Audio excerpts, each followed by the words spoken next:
Superhero Subway Jepang melapor untuk bertugas.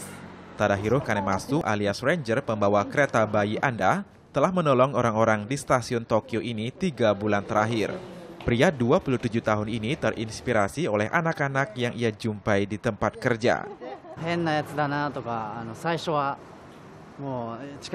Ketika mulai melakukannya, orang memanggil saya orang aneh dan bahkan menyuruh saya untuk mundur.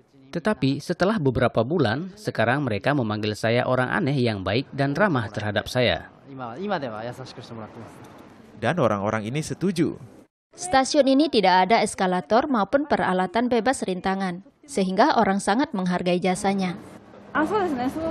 Ia sangat membantu meskipun saya pikir ia agak aneh. Tetapi mengapa pakaian bertopeng?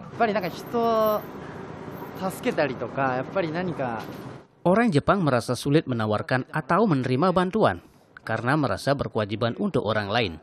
Memakai topeng sangat membantu saya. Kanemasu berharap operasinya dapat diperluas. Saya ingin melihat Ranger merah, biru, dan kuning bergabung. Tetapi sementara itu ia harus melaksanakan misi pahlawannya sendirian.